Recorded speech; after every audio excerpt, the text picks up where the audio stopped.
Recording in progress.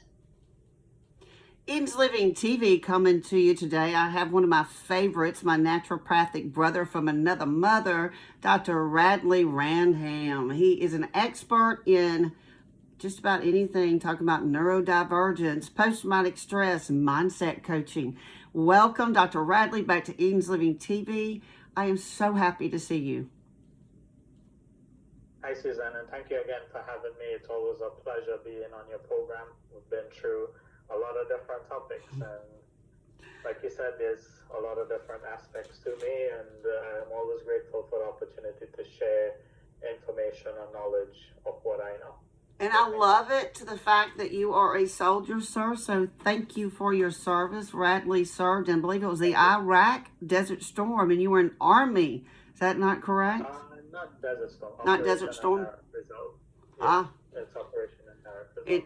And you were injured too, so you understand this. This is not something Radley went to medical school and said, oh, I'll come back and be a post-traumatic stress expert. No, Radley had to live through hell like I have.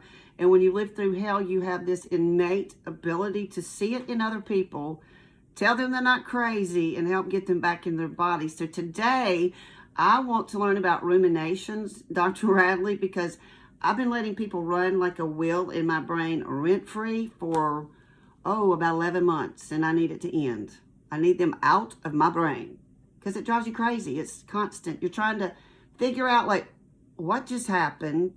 That narcissist totally abused me, and you still, even though you know what it is, you're like, what the hell just happened?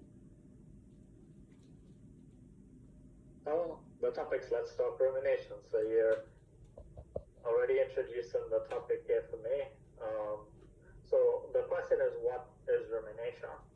So I like a little bit of humor when I do things. Humor is always something that breaks the ice, but it also gets us to think a lot more and takes us, sometimes it even helps us to break out of that rumination aspect of things. So I have a picture here of a cow. As we know, rumination is a process that cows go through where they feed and they have to they feed, and then the food stays in their stomach, and then they have a secondary part of the digestion that happens later on.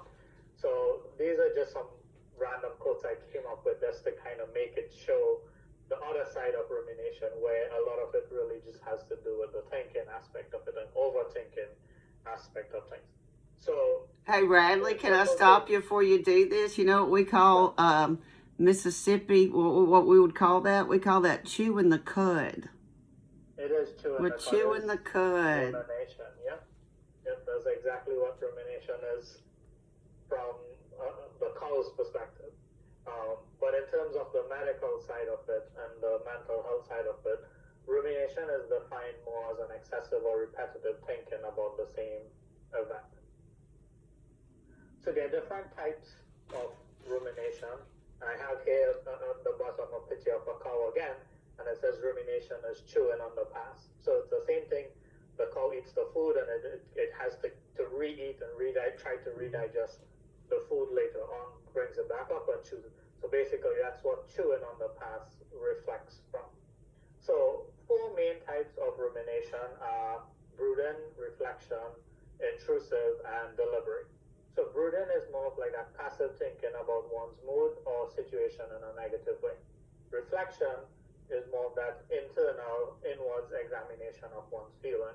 Intrusive, it's more of that uncontrolled thoughts related to a stressful event. And deliberate rumination is more of like actively thinking about the situation to understand it from different dynamics on different sides.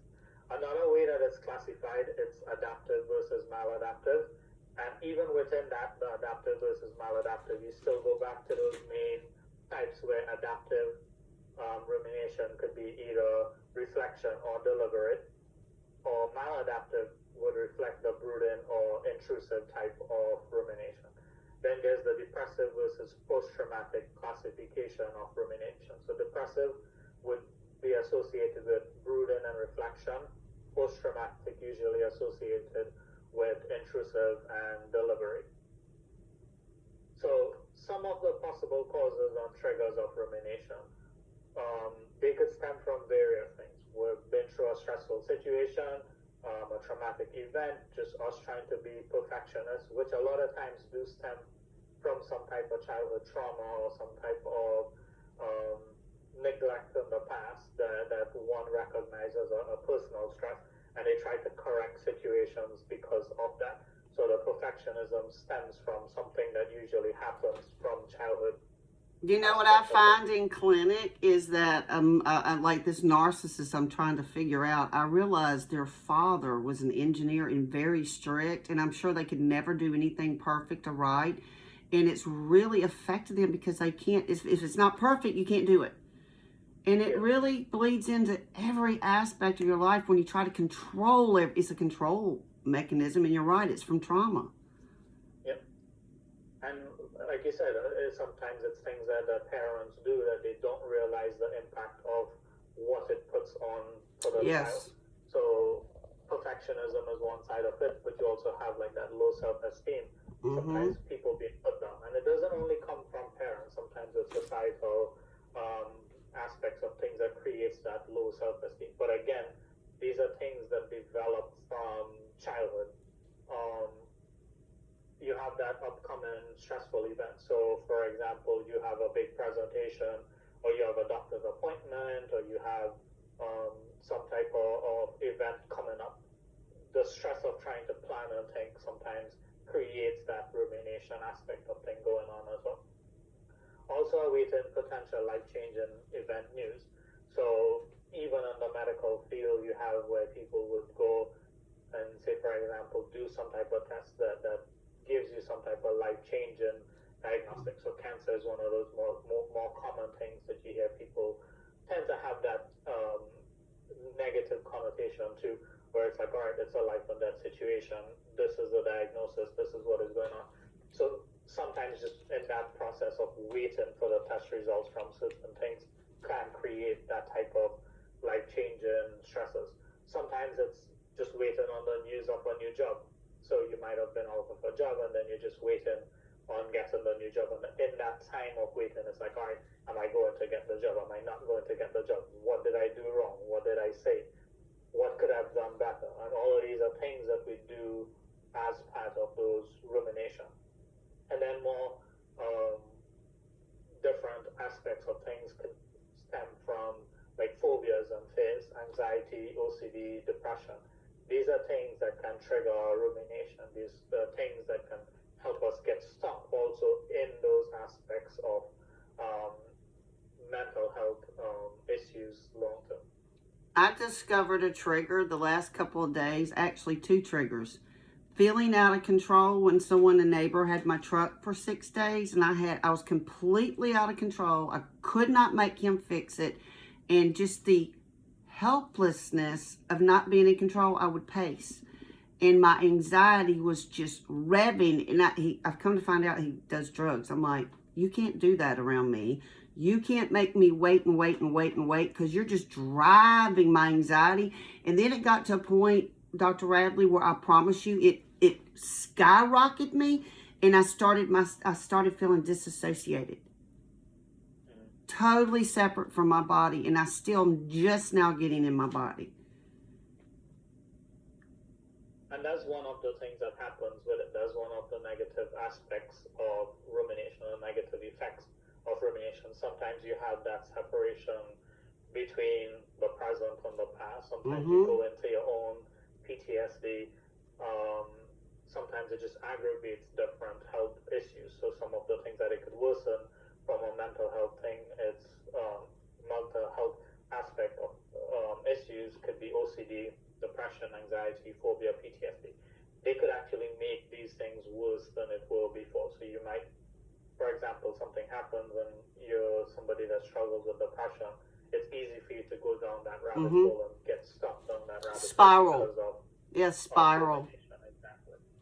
Yeah, I figured when I was triggered and I couldn't get my heart, I was tapping, I was walking, I was trying to deep breathe, but I kept asking them, do you not understand that this drives me, that you're hurting me, literally causing me physical pain, and my migraine and my brain hurts, and I'm having loose bowels because my central nervous system, I didn't feel safe. How can you get people that don't know what post-traumatic stress is to understand you are causing me pain and I'm suffering, and if you don't stop, I can't be around you? That is something that has its own little challenges. Sometimes people who are not typically aware of their own self, it becomes difficult for them to be aware of their situation around you. And a lot of Lost you. Can't hear you. Lost the video. Hang on, Sam. Are you hearing me? All right, there you go. We lost you for a second. Okay. So I'm saying, what I was saying is that sometimes within the PTSD aspect of it, and people recognizing it, sometimes the issue is that they are not themselves self-aware. So sometimes they don't realize that things that they are doing could potentially exacerbate somebody else's situation. Mm-hmm. Sometimes you have the aspect of things where people themselves just don't understand PTSD. And they think of it as more of a deeper and a more negative thing. And some people have their own dynamics of what they shape PTSD to be, and sometimes they think it, and unfortunately people class mental health as with madness and craziness. Yeah, they're crazy. So they expect to see those types of response. So if they see somebody that is more of the calmer figure in front of them, they don't see where there could have been that link to PTSD and stuff like that. So sometimes just them not having awareness of certain things or understanding PTSD can create that separation from them being able to understand why you're being triggered about it. Sometimes it's just us having to take the opportunity to educate people about it. And it's hard. It's hard. They don't understand. I begged this guy, I said, look, I cannot wait. It's a control issue of me not having a ride. And what I do for a living, I have to have transportation. And my life had other people expecting me to be there. He cost me like a contract. He couldn't get the truck done, and I literally lost a contract, business. And he didn't care. It didn't even register that his actions of doing drugs and not able to stay on task affected not only me, but affected people around me. And he still hasn't gotten it. Still hasn't gotten it. And sometimes it's a difficult thing to deal with, and sometimes we have to focus, because PTSD is not affecting him, right? No. He's not seeing it. He's on drugs. So he's in his own world. When we're going through our experiences, we have to learn to find ways to control things, and we have to find ways. And I mean, yes, it's putting more pressure on ourselves, but we could only control what we could control. Right. And the more things we could do to sort of help protect ourselves in those situations is what would make the biggest difference for us. Because again, it goes back to them not understanding the situation, and when they don't understand, they may not have a care for it. So we can't always say, let's leave the blame on them, or say that what they're doing is necessarily right.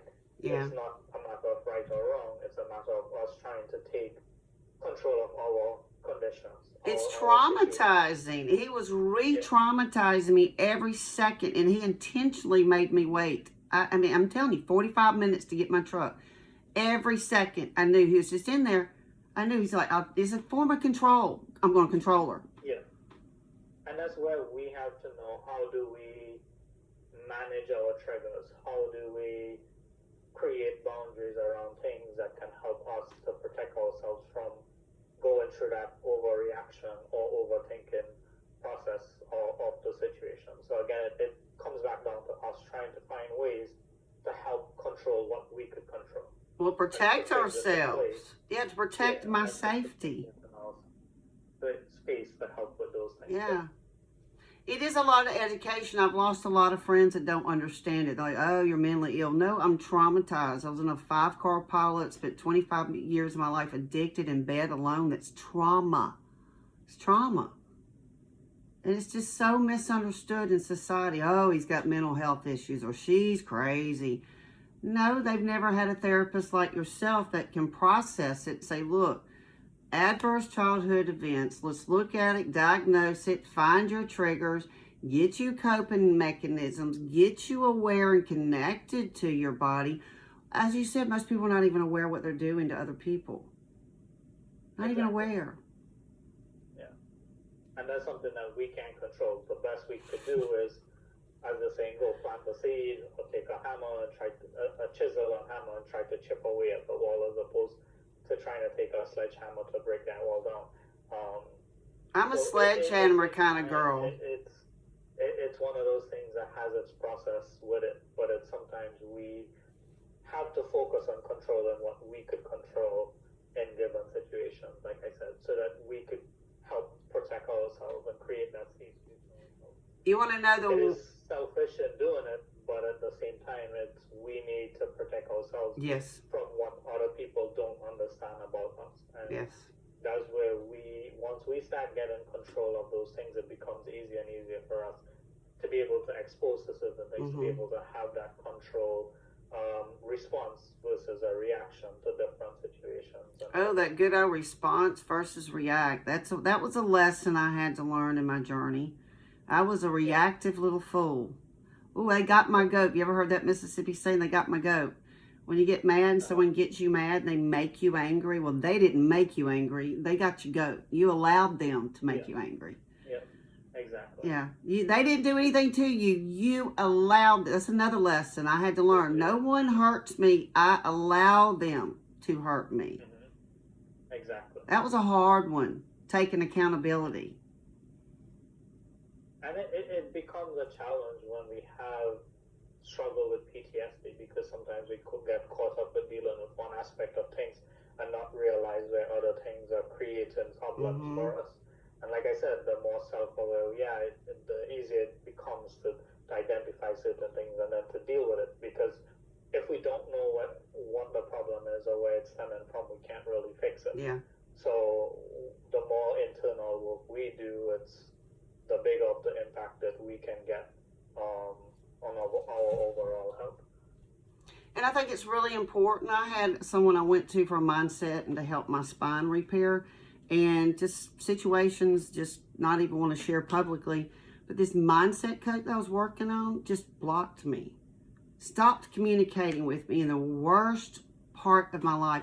And you know what that did more damage? Where I don't even trust anyone now.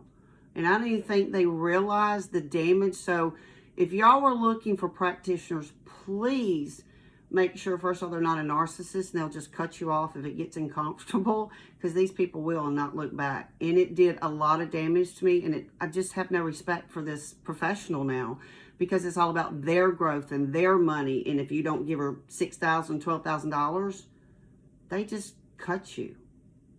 Yeah. We were friends for 4 years. What do you think about a professional doing that calls herself a mindset coach? They can't communicate, Radley. I mean, I think it's unprofessional, but what I tell my patients, throughout your healing journey, you're going to meet all type of people. And predators. Where you have control of, right? You have control of who you go to, when you go to, how you go to them, and how you're investing in your own health when it comes to those things. And that's where you understand the boundaries of how much are you willing to give in to something before you see your return. And then on the flip side of it, being a patient, you have to understand that not everybody fits you. There might be one person that style of personality really works for, and they might be able to get the help that they need.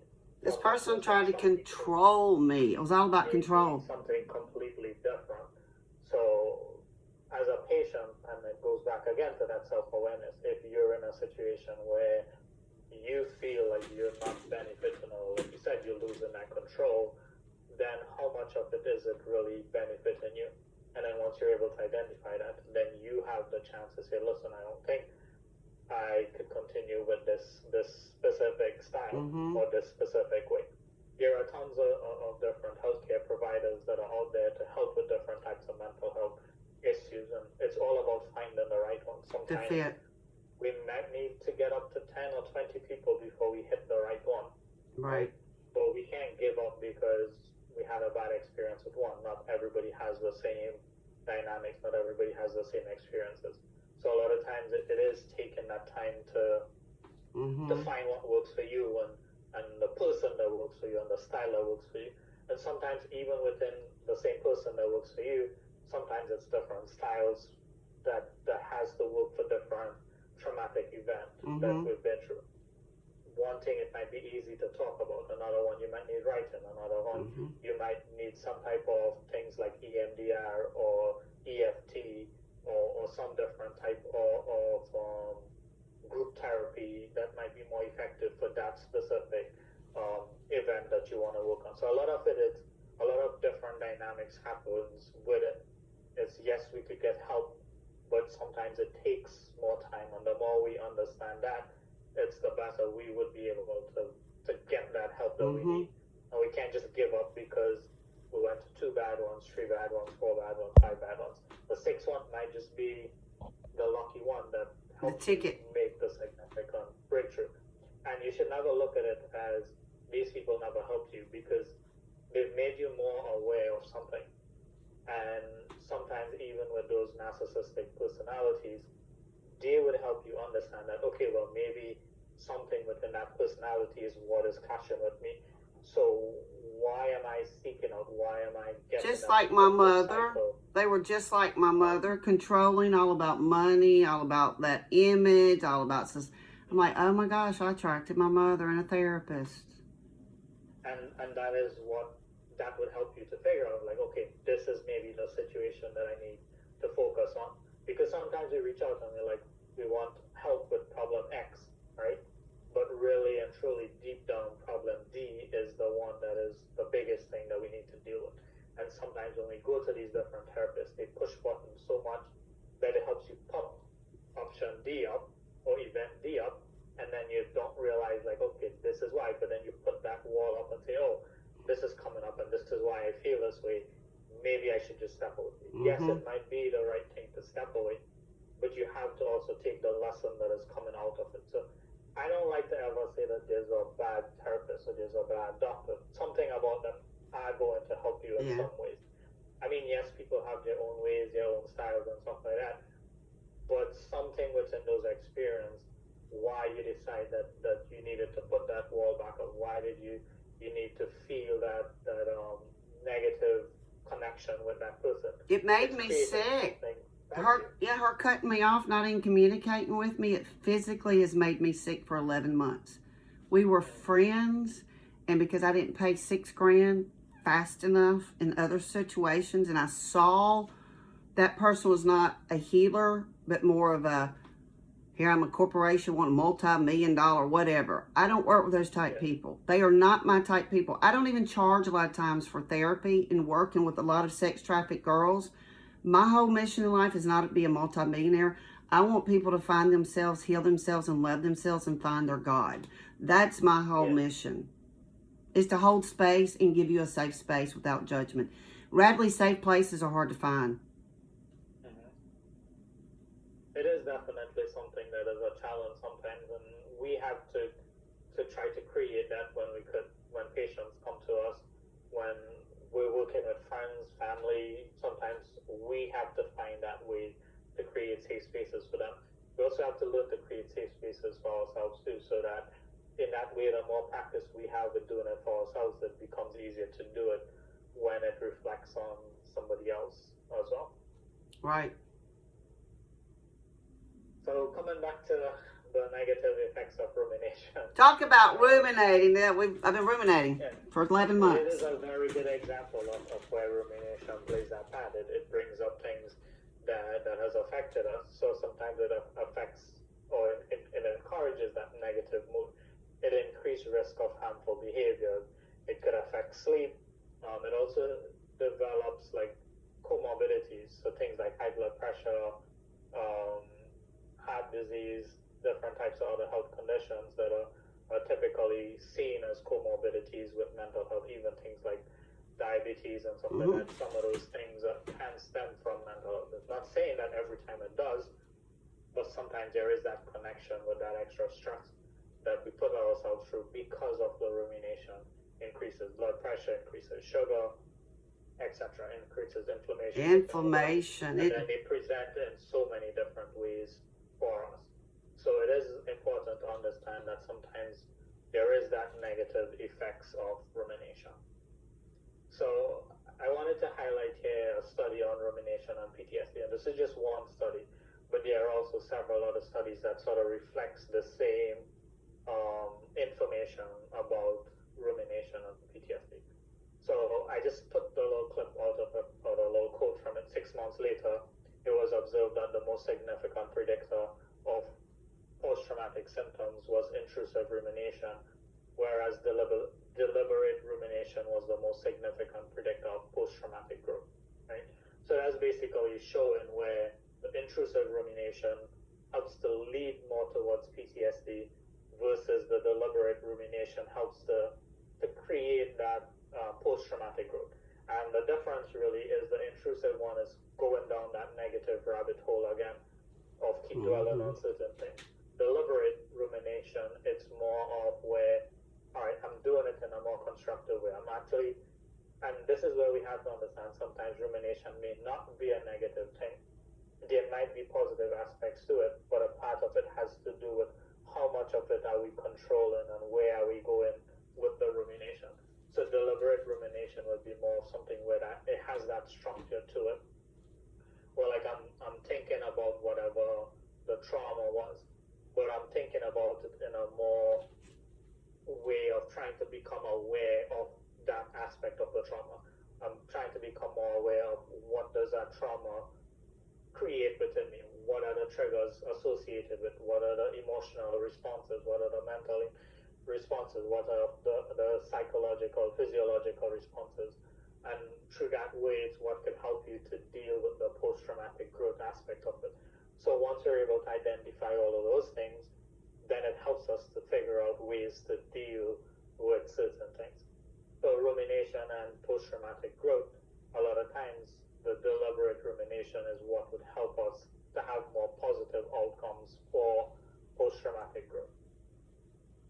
Rumination and depression. So this is another from studies that says depression has shown a stronger relationship with brooding rumination. And that's where we compare in one current situation to an idealized alternative versus reflective rumination, which is more of engaging in a cognitive problem solving through internal reflection. So again, this is two different types of rumination, brooding rumination versus reflective rumination. So depression, you see where we go through this process of like trying to compare our situation to another person's situation, and we minimize the effects of our situation, or we maximize the negative look on our situation, and that sort of creates that extra depression, because now it's like, all right, well, things are the worst possible way that it could be, and that's what we dwell on when we ruminate by doing that brooding rumination type. Versus if we flip it and we do it again more of that reflective type, where it's like, okay, what is causing me to be depressed? What are the situations that I went through that is causing me to depress? And figuring out, okay, these are the situations. Going back again even to like those triggers and stuff like that, identifying those triggers, identifying those emotional responses that comes around it, and then now flipping it and trying to engage in, okay, now that we've identified a problem, what could be possible solutions to dealing with that? So that is what we would do it more in terms of like that reflective rumination. We actively, we are putting the effort into doing it and saying we're reflecting on the situation, but we also want something positive out of it. So we're going into that rumination for a positive outcome versus a negative outcome. Hey, Radley, when you go into that depressive side, I know from myself, it's more of an anger at myself because I can't figure out what happened, and then they're not giving me the ability to communicate. So I'm just self-reflecting it all back to myself. And then I get so overwhelmed and stuck feeling hopeless. I'm just like, I'm depressed. It's like a negative energy tie sucking me to this person, and it's like a shadow over me. Like a black hole, and you don't know how to get out, but you know you're in a hole. Yeah, and you are right about that. Emotion comes in combination forms. Like you mentioned, starts off with the idea of being depressed, then you talked about anger stemming from it, and then you talked about getting stuck in those depressive settings. A lot of understand that. So when they pop up, we know how to deal with it. And again, this is where if we do it in a more of that constructive rumination style, so example, that reflective or deliberate rumination style, then we could go into it and take out what is negative from it and figure out, create that problem solving aspects of things. So it is important to understand that emotions a lot of times come combined, and sometimes one presents itself more because we are trying to find a suppressive way for the primary emotion. So when we suppress the primary emotion, what pops up is the secondary emotion. So sometimes that secondary emotion really is the depression, but it's stemming from the anger, not feeling heard. Yeah, not feeling heard, not feeling seen, not feeling loved. Exactly. When we become overwhelmed by those types of reactions, then we suppress the anger because society tells us anger is bad, right? So we need to suppress it. We need to try to push forward. We need to try to get through the situation. So we suppress it as opposed to dealing with it. And then that pops up in the secondary form of now grief or overthinking or depression, as the case might be. So it is, like I said, it is important to understand the nature of our emotions. What is that? I like using the analogy of the iceberg, right? What caused the Titanic to sink wasn't the part of the iceberg that they saw. It's the part that was under the water, and that's the part that hit the Titanic first, right? And that is what created the hole. That is what created the problem. So a lot of times it's the things that are below the surface that we don't take time to understand. We don't take time to reflect on. That is really digging in and causing us more harm than good, and it is what is sinking our own personal Titanic, basically. But what's beautiful is that you have the solution to break this cycle. I love this. So how in the heck can I break it? So part of breaking the cycle of rumination is understanding rumination, right? So we talked about the 4 aspects of rumination, the 2 that are negative and the 2 that have that positive sides to it. So once we're able to identify our triggers using some of these same rumination cycles in terms of the reflective and the deliberate, then we could do things to avoid triggers, right? Ideally, we shouldn't want to live at points where we have to avoid our triggers, but we need to get ourselves into safe spaces. Yeah. So sometimes when our triggers are too much or it is overwhelming, we need to find ways to avoid triggers, right? As much as we could, so that we could help ourselves to find adaptive ways to go from fight and flight to being more of that calmer, controlled situation, right? So that's why I have avoiding triggers as one aspect of it. It's not the end all be all where you have to avoid all triggers, right? Because there are some times you might be in places or situations where you cannot avoid the triggers, and ideally we want to get comfortable to a point where avoiding triggers is not the ideal situation. We should be comfortable being around our triggers but not being triggered. So and learning coping. You teach coping mechanisms when you get triggered. That's what I love about you, is you teach people how to deal with this. And that's part of what we need to do when we are triggered. If we understand when we understand triggers, we have to understand how does triggering present for us, right? What are the emotional responses? What are the physiological, psychological responses that we see? Do we notice tightening of muscles? Do we notice a headache? Do we notice sweaty palms? Do we notice tension in our shoulders? Short breathing, panting. Before sometimes the emotional response comes in. So if we're able to identify some of these secondary or these primary responses before the secondary responses happen, then we could create situations where we could break that cycle of the triggers happening, right? Avoiding them is one. But as you said, coping mechanism is another aspect of it. Doing deep breathing exercises, doing something that distracts you from it in that given moment. Take your mind off of it, not necessarily moving away from the situation, but taking some type of simple thing that you could do within your own time. Sometimes it's just writing on a piece of paper. Sometimes it's taking a deep breath.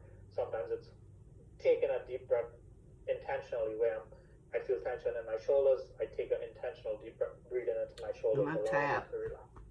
Do a lot of tapping. A lot of tapping. Simple coping mechanisms that we could have within our given situations to help break that cycles of the trigger.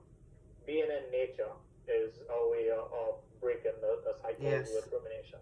When we're out in nature, we have that opportunity to just sort of connect with nature.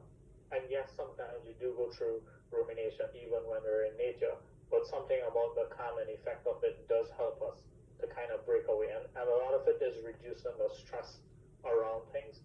So in nature, just having those natural responses from being in a forest, being by the beach, being by the water, wherever is that nature and that calming connection for you is what you want to try to get. A good grounding. Exercise, yeah. And aromatherapy. Grounding is a big part of being in nature. We want to try to find that grounding aspect of when we're in nature. We want to really connect with our surroundings in those given times. Exercise is also something that really helps us to break rumination. If we go for a run, if we go for a long walk, sometimes those things help us to get out of it.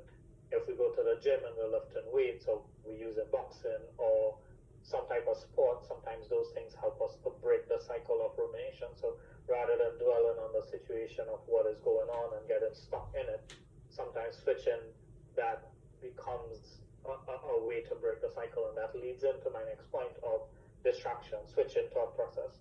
So these are things that you could use as distraction, but distraction can also mean something as simple, and this is not even using tapping from the formal tapping in terms of like emotional freedom techniques. Tapping, sometimes a simple thing like just tapping your finger or your hand on your feet or on your leg, right, and just alternating inside the tapping. It forces you to bring awareness to those specific movements, and that helps you to break away from that rumination or that thought process of going down the rabbit hole. So it's a way to kind of switch your thought process of something.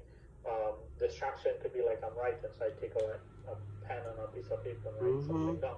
I take my phone and I go and I type in something on it. Distraction could be something like watching a funny video. Or sometimes listening to like a motivational talk on YouTube, or listening to a podcast, or whatever the situation is, but something to distract you and break you away from that situation. Hey Radley, you know what I've started carrying in my pocket when I go out and I know I'm really struggling with my post-traumatic stress? I keep essential oils like Gentle Baby, and I do reverse nostril breathing. And this really gets me between the aromatherapy, and you're getting oxygen nutrients too. This kind of cleanses my receptors in my brain. So I carry essential oils like lavender and Trauma Life and Harmony. These are things that really calm me down. Yeah, and sometimes I'm just finding things like that work for you. Aromatherapy plays a big part in it because the different smells would create different responses. And just sometimes just increasing circulation to the brain could help us help us focus on something more, or help us become more relaxed, as the case might be. So yes, even using things like essential oils would be something that can be beneficial to helping you break the cycle of rumination. Also, giving gratitude, being thankful for where we are, being thankful for certain situations could help us really break from rumination, because once we start giving gratitude, once we're being thankful, it puts a positive spin on things. Sometimes even for the worst experiences that we have, the way that we look at it is what makes the impact for us. If the worst possible thing that happens to you today, you'd say like, okay, well, it's a growing experience, versus saying that it's the worst possible thing that happened to me. Just the mindset of what we put around those situations would help us change from creating that negative response around the situation and prevent that rumination aspect of it. So when we look at it more positive, we're more likely to give gratitude for it. So sometimes being thankful for the experiences that we have. Say I'm thankful for the growing experience that I had today, as opposed to saying, oh, I'm thankful because today is the worst day of my life, right? It doesn't really matter saying it that way. But if you say that today was probably one of the days that I've grown the most from my experience, that changes your perception of what that day entailed. Even though it could have been some of the worst experiences that you have, just that mindset of changing it and giving gratitude for it in a more positive way is what would help you break away from that rumination. Self-empowerment, self-development, increase in self-esteem are all things that helps with that. The more that we do things to develop ourselves, help ourselves, and again, it goes back even to listening to music, listening to YouTube videos, listening to podcasts, doing self-development courses. They are all things that can help us to become better. I dance and sing is how I've started dancing and posting online, and you know, I get more like results and people responding to my dancing than I do my medical. I'm like, oh my gosh, you're so easy to entertain. But yeah, brain balance and pen to paper too, and bird singing. I listen to bird singing to balance my brain. But movement is key when you have post-traumatic stress. Balance those hemispheres of your brain. And you touched on a good point where you talked about sharing videos with you dancing and seeing the positive responses from people. And a lot of times we don't realize the impact of little things that we do. And when we start becoming more aware of them, like you said, you post a video of you dancing and then you get responses, positive responses. Positive, right? Yes, positive. Like, girl, we didn't know you could move like that. You yourself sometimes have that fear associated with, what if I get negative responses? What if I do this? And that is what holds us back often. We live in that dynamic fear. Of fear. You're living in fear. Might say. And then we do it and it's like, oh, well, look how much positive response I'm getting. Not saying that there might not be people that comes up with negative responses, but we do get positive responses, also things that we do, and sometimes that is what would help us to increase our self-esteem. And it helps you heal. Self-development, self-empowerment, and the healing aspect yes. of it. And even when you get those negative responses, is how do you take it? Do I take it as something that shuts me off from doing it? Or if they make a negative response, then maybe I'm going to try something different, do something different, to see if I can improve myself. And I'm not improving myself because of them. I'm improving myself for me. And that's what we have to see it as. Self-empowerment, self-development, self-esteem. It shouldn't be because I'm trying to impress somebody else. No, I dance for me. This for me. Yeah, I dance for me. When you have that genuine connection to it, you would see people responding very differently to you. And you would start getting more of that positive feedback and responses from people because of those aspects of things. Well, anytime you're authentic, Dr. Radley, people gravitate towards. Even if you suck at something, if you're authentic, going, hey, I'm trying. At least I'm trying. Yep. People navigate like, well, she can try, I can try. People connect to those things because we all find that within ourselves. Sometimes we feel like, all right, I'm not good enough to do this. I'm not good enough to do that. And then you start doing it, and it's like, okay, well, it's okay to make a mistake. It's okay to not be perfect and things, because it helps and it shows us that when we post things, right? That yes, we made a mistake, but people still value it. People value it for what it is. And it helps people to make that connection of we're all human. Yes. Right? It is human nature to make mistakes, right? We're not gods, we're not perfect in any way. But when we remember those things, it helps us to boost that confidence. It helps us to boost that self-esteem. And when we help ourselves through that way, we're also given an opportunity to help somebody else. And sometimes your dance or video that somebody else shares about something might be impactful for somebody else that is watching it. And that might be the one thing that makes their day. That might be the one thing that makes a difference for them. And when we do those things and we build those self-empowerment, self-development, self-esteem aspects of things, it is helping us too, but it also has potential to create that ripple effect to help others around us. I have a whole little group of brain injured people that literally can't dance and used to be ballerinas, and people don't know that I lost the ability to literally walk, and my balance sometimes is off. I've almost fallen dancing, and my brain injured people recognize that I'm struggling, and they're like, girl, you can do it. And then they are like, well, she can do it sick and hurt and dizzy. I can too. So it's a ripple effect of being authentic, sharing your struggle. People a lot of times want to put a mask on that they're perfect in their life, and that you're doing a disservice to yourself and society when you wear a mask. You do. You do. Exactly. And another aspect of it is the meditation and the self-awareness. The more we do meditation, is the more self-aware we become. When I talk about meditation, I don't only talk about sitting in a quiet space with eyes closed, lights folded, and meditating in that way. There are different styles of meditation. Meditation could come in the form of going for a long walk. Meditation could come in the form of listening to music while you run. Big part of meditation and what meditation should be seen as is creating that self-awareness aspect of it, being able to truly connect to yourself and everything else that is going on. So it is important to understand that part of meditation is self-awareness, and whatever way that we allow that self-awareness to come in is meditation. So don't just say meditation and say, oh, I need to sit in a quiet space to do it. I have had times where my form of meditation was running on the beach with my headphones in, listening to music. Sometimes it's going for a walk. Sometimes it's sitting in a quiet space and just zoning out. Sometimes it's me sitting in a space, not moving, but playing music loud. So there are different settings, there are different ways to do it. Don't let specific definitions of meditation prevent you from doing it. Again, look at it more of how am I connecting with myself, how am I connecting with the surroundings around me, as what meditation is, so that you're not limiting yourself to say, oh, I have to sit in a quiet space in order to become self-aware. Another side of it is journaling and writing. Sometimes writing helps us to put things into words, put things into something that we could see.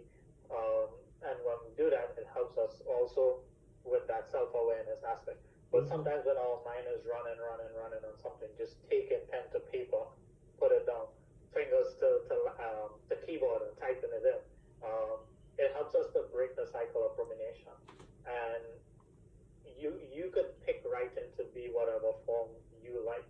I like writing in the form of poetry. I have never liked journaling. Oh, Radley, I didn't know you write poetry. I am this way, I am that way, or this was my day. I never liked that style of writing. Not to say that I haven't done it. I have done it to school and stuff like that, but it was never something that I was drawn towards. I like writing in poetry because it gives me an opportunity to write in an abstract way that I could understand, that others may not understand. It's left up to interpretation. So sometimes for people who don't want people to really read and see exactly what is going on, this is a way for you to really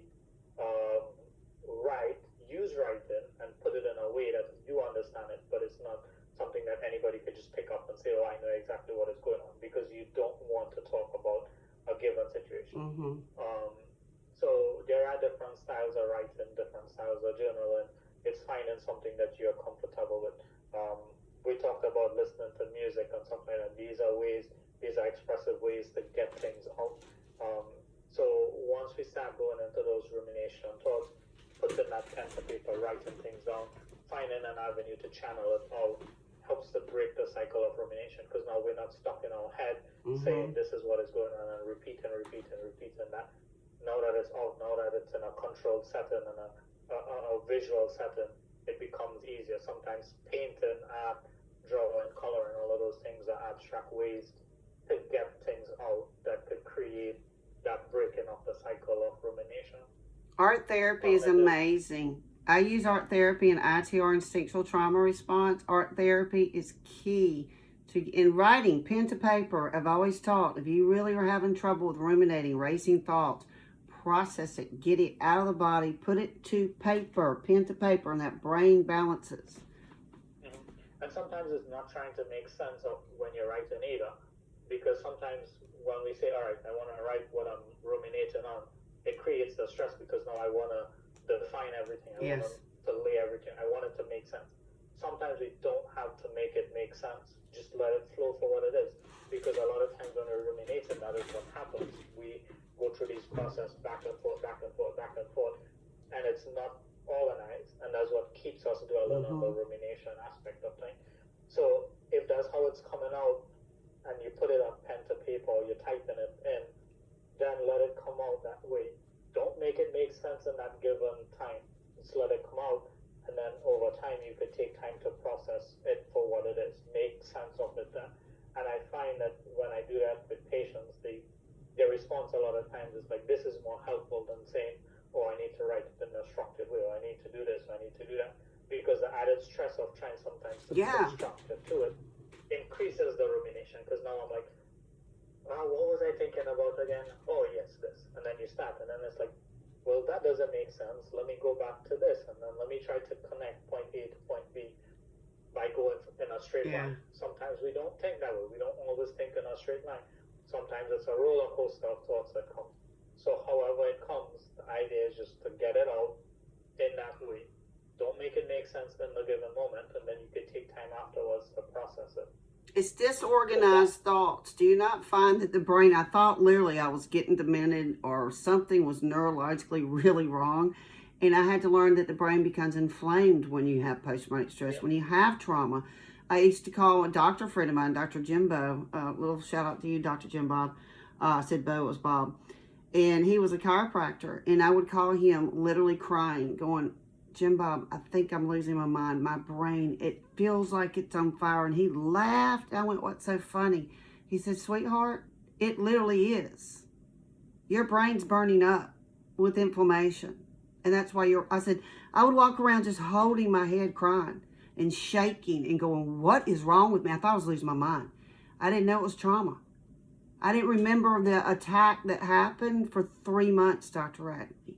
But my body did. My subconscious did, but I didn't.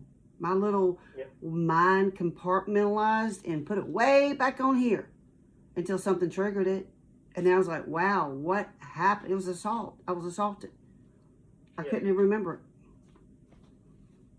And that's something that we need to work on as individuals too. That self-awareness, understanding thing. And then also understanding that aspect, what you touched on, that you didn't realize the impact of the event that happened 3 months ago. And a lot of times it's because we suppress things. We put it down, we bury it in, and then we try to move on without processing it. And things come up in different ways, different times. And sometimes it's an opportunity for us to deal with it in that given situation. Sometimes it's finding simple coping mechanisms within those given situations to just not suppress it, but get it out, but keep it in a controlled setting, or to minimize that negative response of it. So it is important, again, like some of these same things that we talked about, distraction techniques, gratitude, meditation, journaling, music, grounding, all of these things are ways that you could just get it under control in that given situation. Then once you get to that safe space, then you could really start moving more and more into it. But yes, it is important that we understand that sometimes things happen like that where we don't realize the impact of something that has happened to us. And a lot of times that could come from things like us comparing the impact of that event to something bigger. And then they're like, oh, well, this is something bigger, that's something small, very minimal, that's not going to affect me. And we do that, and that's how we suppress it. Sometimes we just forcefully suppress it because we need to get going. We need to keep doing something. We need to get another to job. Push through. Push through. We need to push through. You can't push through. You got to surrender with this. And anybody that's ever had childhood sexual trauma, I can tell you from experience, I'm 57 years old, and because I'm just now starting to process that, that is what has kept me in a rut my whole life, because I didn't ever process it. My mama just swept it down the rug and we didn't talk about it anymore. Well, you can't do that and be productive in society, because you're going to have a gaping whole wound and you're going to bleed all over people that didn't cut you. Exactly. And it's also a weight that you carry around that just holds you back. The heavier the weight of the burden, that's the more it's a chain. We'd be able to move. Exactly. It's literally a chain that binds you.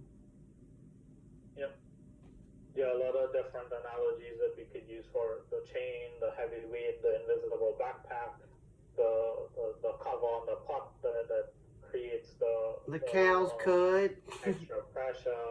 I like that cow's cud. There's a lot of different ways that we could think of it, but the important thing is understanding that there is impact that happens to us from every event that we go through. be it a positive event or a negative event, it all helps to shape some Who you are. aspects of our lives. And also, I want to point out there's no big or small trauma. Trauma's trauma, and you don't ever need to compare your trauma. Like Radley has trauma, and I have trauma.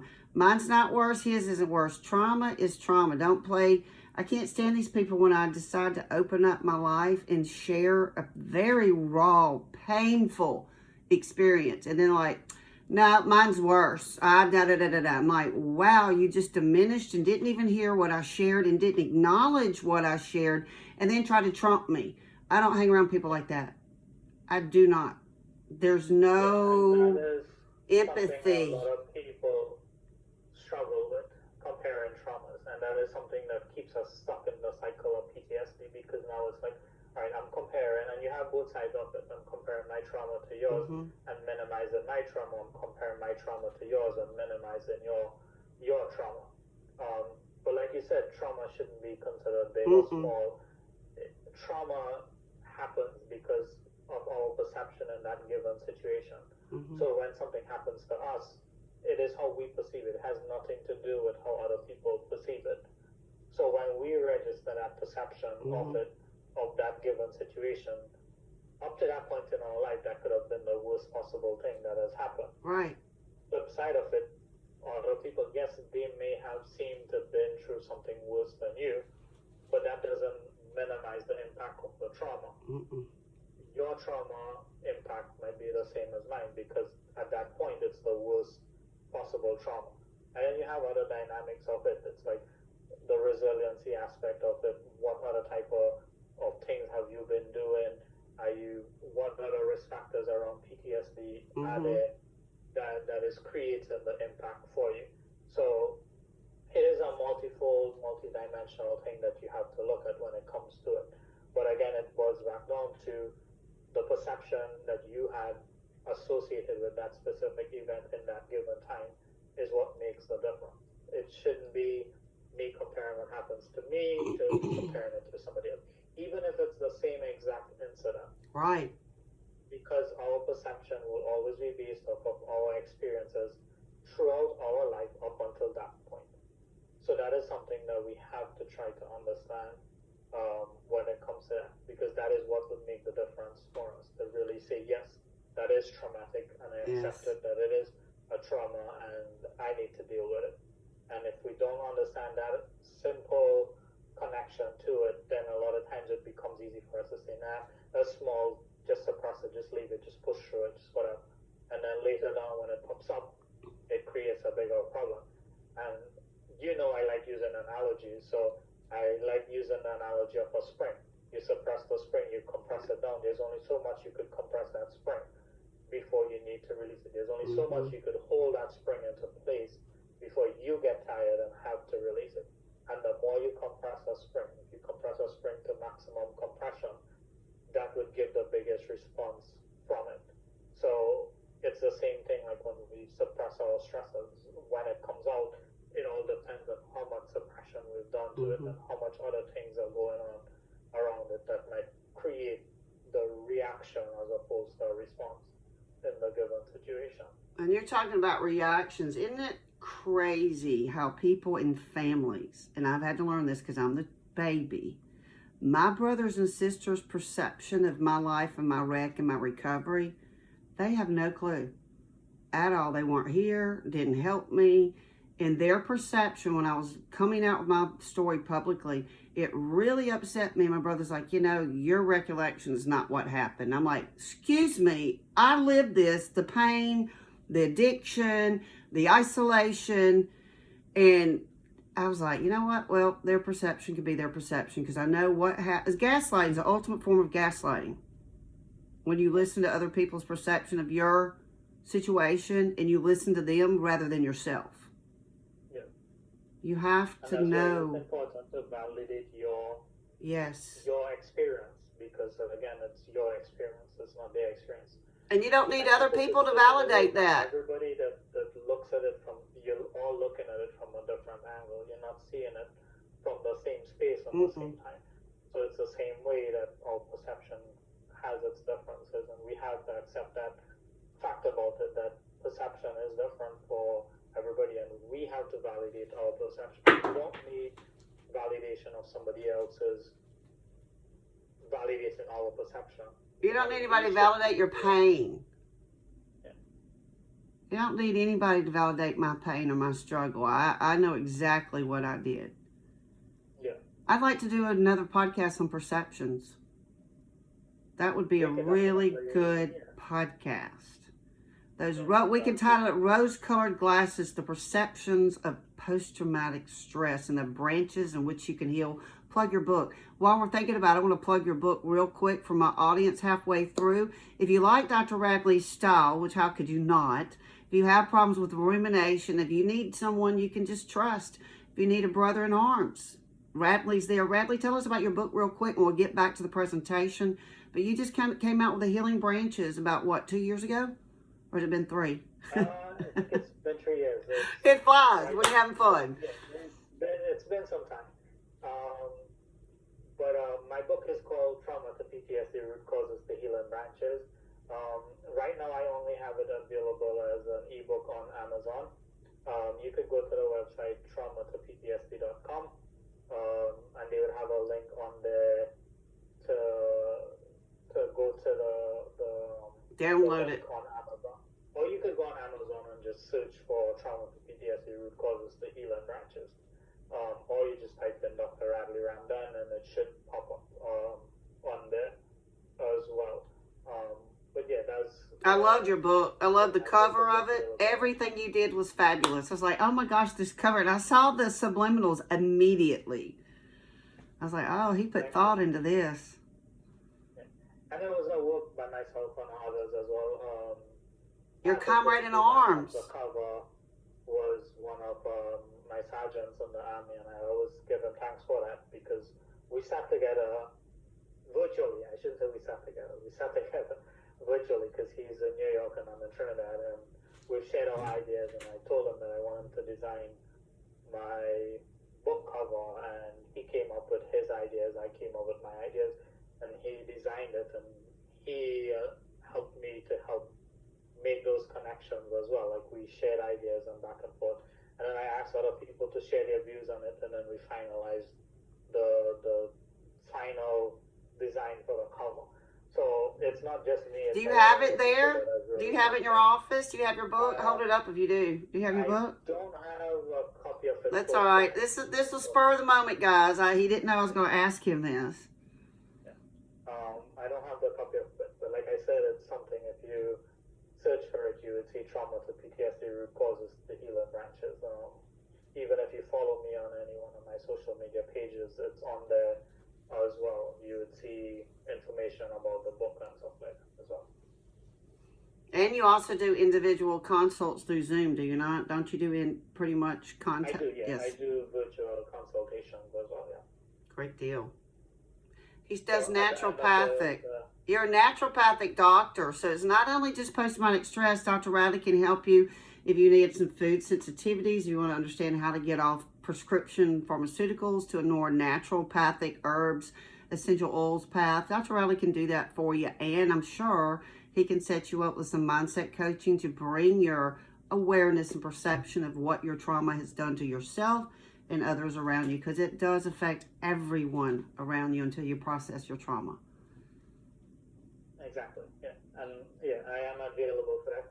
At the end, I'm going to share some of my contact information. Oh, good deal. So if you need to contact me, there is that contact information at the end of my presentation. I love the breaking the chains. I just saw the man literally, the rumination. It is like bondage, breaking the chains to freedom. Yep, and that is where we try to break the cycles of it. So another thing that we could use to break in the cycle is cognitive behavioral therapy. Mm-hmm. And there are other types of therapy that you could use as well. I just put cognitive behavioral therapy as one of them because there have been studies associated with CBT and the ways that it helps. But there are different types of therapies that you could reach out to, that you could utilize.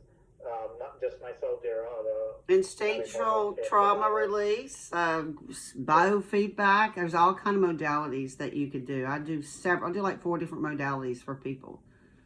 Yeah, again, it goes back to finding the right person to work with, and Yes. finding the technique that works for you. And like I said, there's tons of different researchers out there on different aspects of behavioral therapy and stuff like that that have been showing more and more effectiveness through scientific research and stuff like that. So again, it is important to find what works for you, Mm-hmm. but also put your effort into really trying to break the cycle. And part of that would come into understanding what is rumination and then understanding your process of rumination. And that basically means understanding that rumination is when we get stuck in Yes. overthinking a situation. We continue chewing the cud basically, and we don't stop doing it, right? And at what point is it healthy and what point is it unhealthy is where we need to understand. We've talked about two aspects of where it is healthy to do it in terms of the reflective aspect of rumination and the deliberate aspect of rumination, where we are putting ourselves into thinking and going in and diving deeper into the situation and then using that to come out with something positive. So we know, yes, rumination is overthinking and going in and repeatedly thinking about the same thing over and over, but when we do it with that deliberate and reflective aspect of it, we're doing it with a purpose, and that's where your process of rumination will come in. Are we doing it with that deliberate process? Are we doing it with the intention of identifying certain things wrong? Are we identifying our triggers? Are we identifying what things are going wrong? And then are we also creating the problem solving aspect of it? So again, a big part of breaking the cycle is how much effort we're putting into it. That self-development, self-esteem, self-empowerment, but also just understanding our process of rumination, understanding why we're ruminating on something, how we're ruminating, what we're ruminating about, and taking that time to just put it together and create the problem solving aspect of it. Hey, Dr. Radley, at what point do you think, well, I kind of need some help with this? Is it 3 months rumination? Is it 6 weeks? Is it 6 months? Or like, girl, it's been a year and I can't get this guy out of my head. What point? I think a year is way too long. I do too. I think even 3 months is too long. I don't think I would say put a time on it. You have to understand, and this is where the self-awareness aspect of things would come in. If we realize that we're getting stuck in ruminating and it's affecting our quality of life, then that is when you should take the steps to go. Because sometimes there might be people that ruminate about things over a year, but they're still able to function. And it is, yes, it is creating a negative impact in our lives. It's keeping you stuck. It's keeping you stuck. But if it's, and this is why I'm saying don't put a timeline on it in terms of saying if it goes only for this amount of time, then to do it. Because there might be some people that are ruminating on something just for 2 or 3 days, but it's getting to the point where it's affecting daily function in our life. Sleep. It's creating depression, it's creating issues with anxiety. Sleep, it's creating other issues with mental health, anxiety, PTSD. It's creating different type of health issues. So you're starting to get sick more regularly because the immune system is being suppressed because of the stress response of it. Digestion. My digestion, man. Whoa, wow. Yeah. We're developing issues with acid reflux. We're developing IBS. IBS, different things like this. So what we want to do is we want to try to break that cycle before it gets to create damage, like physical damage to our physiological responses of it. So that's why I don't like the idea of putting a timeline on it, because for some people their rumination might be a quicker pathway to creating the physical responses and the negative physical responses. For some people they may be able to ruminate over something for a longer period of time, but they still have some degree of control, right? And that's where, again, understanding your process of rumination. And don't only look at it as a negative thing. It's like, okay, I identify that I'm ruminating on it. How do I switch from brooding to reflective, right? How do I switch it from intrusive to deliberate? And just finding your ways to switch from the negative aspect of rumination to the positive aspect of rumination. So you feel like you don't have that control is when you need to reach out for help. And that's the best way to put it. Like I say, When you feel out of control. It's difficult to say because different people are coming from different situations, and we have to think of it that we might be ruminating on one incident, but what else is going on around it? How have we been diagnosed with PTSD before? Have we been diagnosed with depression before? If we have, then when we get into these negative sides of the rumination, it is likely to increase the effects of those things. So you want to reach out for help earlier than later. You shouldn't say, oh, because I have dealt with depression before, PTSD, and I've healed from it, and then now I'm going through rumination. I should say, oh, I'll give it 3 months or 6 months. It might be a case where it only takes 2 days for you to go back down that rabbit hole and get stuck down there. So don't look at it as a timeline. Look at it through self-awareness. Where am I? Am I able to function? Am I able to, even though if I'm ruminating, am I able to break the cycle of rumination and get out of it? Right. And be able to switch and function effectively and efficiently in my life. And that's where you need to make the step. And again, the control aspect of it. Even if you're able to function, if you feel like you're losing control, then that's the best time to reach out for help. Don't wait until you lose complete control. As long as you're feeling like you're starting to lose that control, reach out for the help so that it could break the cycle and it could help you get back to your regular path, like a more structured routine, and for you to really function optimally, effectively, efficiently, as the case may be. It truly is just awareness and breaking that cycle and having the perception like, okay, this is a journey. I'm not crazy. I'm not broken. I was traumatized, and it's going to take me time to heal. And if I can't find the community to support me, keep walking, because I promise you, you will. Yep, I promise. exactly. The right people, not the ones that want to charge you $6,000 and $12,000 and block you when they can't control you. That's not a good therapist, friend, or healer. It's just not. Someone that wants to control someone and their healing and their perception or growth or whatever, if there's a control from your therapist, you're with the wrong therapist. You're supposed to create a safe space. Like I said, there's a lot of people out there that have the skills, and it's not just me. I know other people because I have gotten help from other people. And it is important to understand the dynamics of it, that we shouldn't just say stop at 1, stop at 2, stop at 3. Just keep going, and you would find the right people for you. Once you find them for you, then you utilize them for you.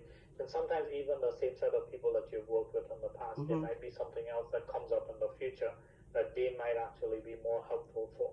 So again, don't necessarily cast away some people unless you really feel like they're less a narcissist. Because sometimes there are people like that you would meet and they'd be like, I know there's no way that they could help me in the future, and then it genuinely becomes the case.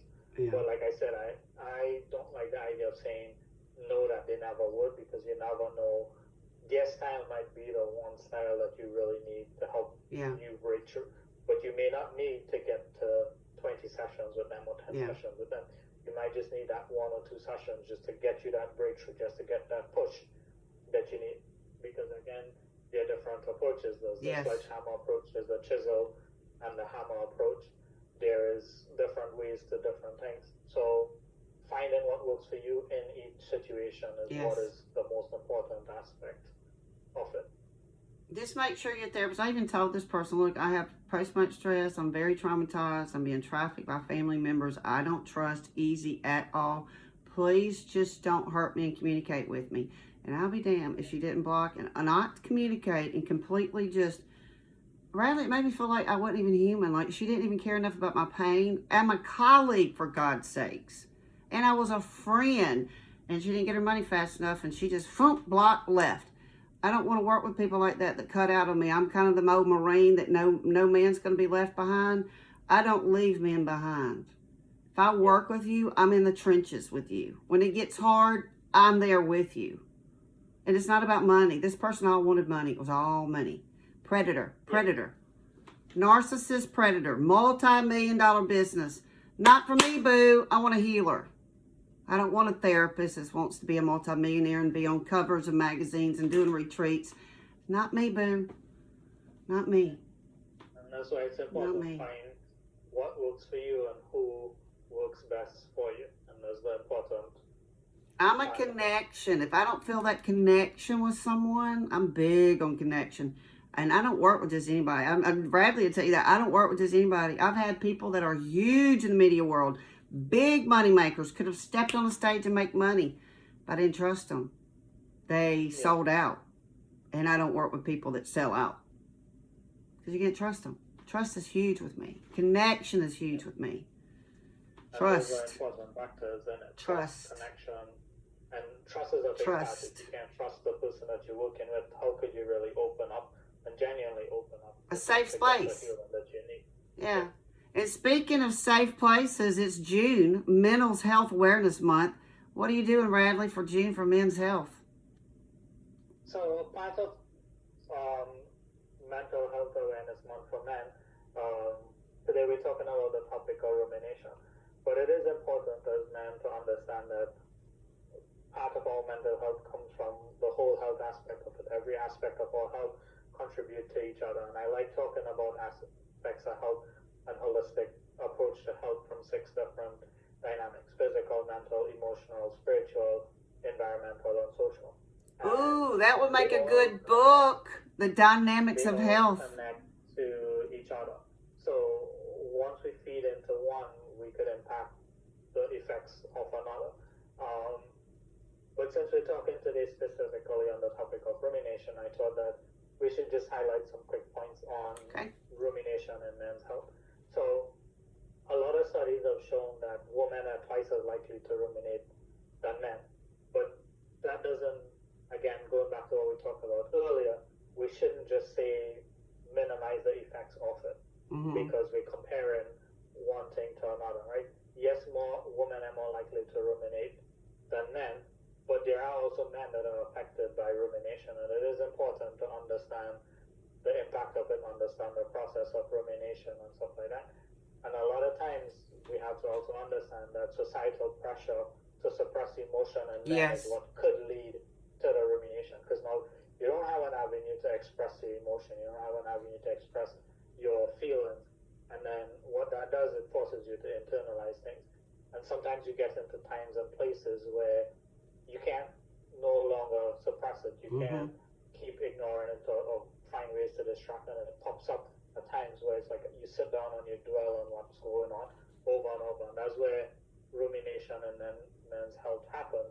It's you getting stuck in that place of repetitive cycle over and over and over and over. And it becomes creating a long-term impact on your mental health, emotional health, physical health as well. It even affects things like your social health and environmental health. Oh, absolutely. You're able to relate with people as well as you used to before.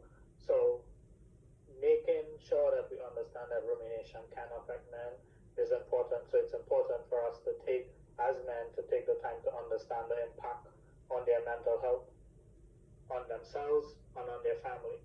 And it is important to break the cycle as early as we can to create that long-term impact. So the men that are struggling, it is important to reach out for help. Whatever help you need to reach out for, it is important. Sometimes reaching out for help is family, friends, medical healthcare providers. Preachers. Reach out to where you need to. But the important thing, especially for this month of June, where we're talking a lot about men's health and men's mental health, we shouldn't just make it a topic for a month. It should be something that we should live and really try to promote throughout the year. And like I said, my message to men is when we struggle, we could struggle together, but we could also get through this together. So it is important for us to take opportunities to connect with ourselves and find ways that works for you to really overcome whatever struggles that you are. Validate your struggles, but work on it as well. And don't just give up just because you don't feel like you deserve help. Everybody deserves help, and we are all part of those everybody that deserve help. So that is my little message for men on Mental Health Awareness Month. I love it, and the fact that I keep thinking I went like this because of the spring analogy. You know, men, we were taught in Mississippi growing up, shake it off, be a man, you know. Crying makes you weak. I was taught, and I'm not a crier. If I cry, I'm very, very, very upset or mad. I don't cry because I was taught, nope, you don't cry. As men, you need a safe place. You're the head of the household. If you don't understand how to deal with your emotions and your mental health, and you don't have anybody to go to, I promise you there are people like Dr. Radley that can help you. Reach out. Mental health is so key. Our men are the anchors of our society. I hate it when women's like, I don't need a man. Yes, we do. We need strong, confident men. We do. We need mentors. We need leaders. So I want to say thank you, Suzanne, for creating this space for us to have this discussion today on this topic of rumination. I like ending on quotes. I like ending on different pictures. So I saw this picture when I was making the slide presentation. So I thought it was the ideal thing to sort of just throw in there as I say thank you and the presentation for the cows have 4 stomach compartments to extract as many nutrients as possible, as what gives them the opportunity to ruminate, right? I have 4 brain compartments to extract as much worries as possible. Bad dreams, unfinished work, am I living up to my potential, existential ends. So take time to understand what rumination is, take time to understand it is a process, it is something that we need to work on. And there is the positive and the negative sides to it. Try to focus more on the positive sides of rumination. Really delve into that deliberate and reflective sides of rumination when it pops up for us. Take the opportunity to find something positive out of it. Find the cause, find the root cause, find the triggers, and find solutions for all of the triggers and the causes, and that's how we would heal, right? So again, my contact information, Facebook and Instagram, my handles are Universal Tree Health Clinic. My email is universaltreehc@gmail.com, and you could follow me and subscribe on YouTube at Dr. Radley Ramdhan. So again, Suzanne, thank you very much for creating this space and time for this presentation. Hey, Dr. Radley, I enjoyed chewing the cud with you, brother. For those that need to chew the cud, so to speak, and process some of these ruminations, as he said, what is it again? Universal, I can't read because I don't have my glasses Universal Tree Health Clinic. Universal Tree Health Clinic. Y'all can also follow him on Instagram. I do believe you're on LinkedIn. And tell us how to get your book one more time. So for my book, you could visit the website www.traumatoptsd.com. There would be a link in there. I don't have any hard copies at this time, but there is a link on that website that could take you to Amazon's website where you have access to it as an ebook. You could also go through on Amazon and just search for trauma to PTSD root causes, the healing branches, and you should be able to get to the ebook version of it as well. So thank you. You're welcome. Thank you again, Dr. Radley. Always a pleasure having you here. Guys, remember, you can heal those healing branches. You can heal one bite, one prayer, one thought at a time. Tune in to Eden's Living TV, channel 16, WYBU. Thank you, Dr. Radley. You have a blessed day, and thank you for teaching me how to get off that rumination wheel. Recording stopped.